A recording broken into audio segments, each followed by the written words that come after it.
Imagine building one of America's most glamorous airlines, only to watch it collapse overnight. Braniff International Airways dazzled the world with colorful airplanes, luxury service, and ambitious expansion. But behind the bright colors was a financial disaster that ended in one of the biggest airline failures in U.S. history. What went wrong? Let's find out. In the history of American aviation, few airlines have experienced a journey as dramatic as Braniff International Airways.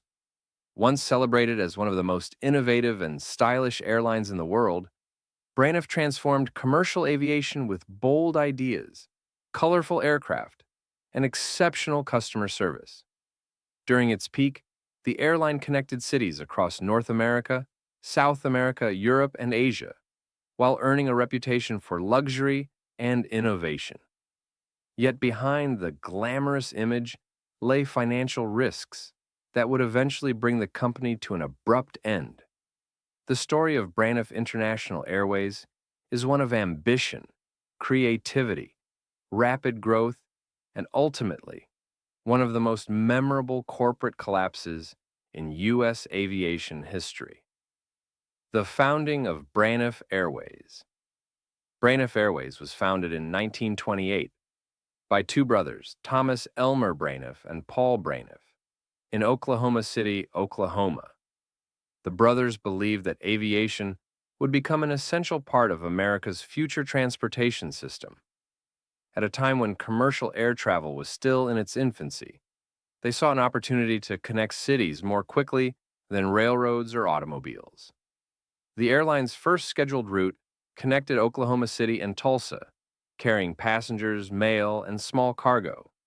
Although the aircraft were small and technology was limited, demand for faster transportation continued to increase. Like many early airlines, Braniff faced numerous challenges. Aircraft reliability was limited, navigation systems were primitive, and weather forecasting was far less accurate than today. Despite these obstacles, the company steadily built a reputation for dependable service. During the Great Depression of the 1930s, many businesses across America struggled to survive. Braniff was no exception. Passenger numbers declined, and financial pressures mounted. However, government mail contracts provided an important source of revenue that helped keep the airline operating. Throughout the decade, Braniff gradually expanded its route network across the southern United States. By focusing on efficient operations and careful management, the airline survived a period that forced many competitors out of business. The end of World War II marked the beginning of a new era for commercial aviation. Military advances had improved aircraft technology, and thousands of trained pilots returned home looking for civilian careers. At the same time, Americans were traveling more than ever before. Braniff took advantage of these favorable conditions by purchasing larger, faster aircraft and expanding its route network. The airline introduced modern planes capable of carrying more passengers over longer distances.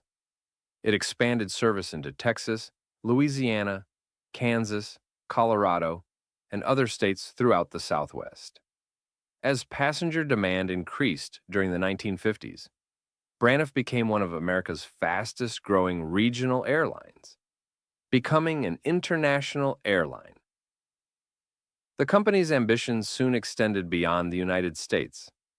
Braniff expanded into Mexico, followed by routes throughout Central America and South America.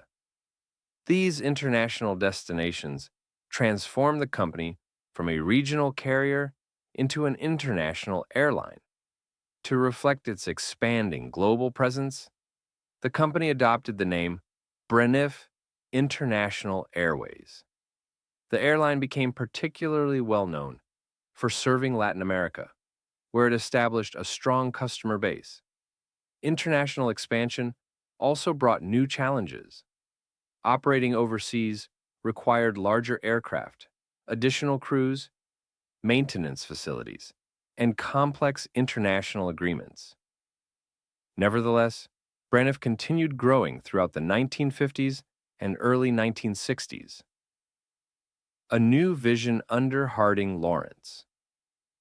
The sudden shutdown of Braniff International Airways on May 12, 1982, marked the end of one of the most colorful chapters in American aviation.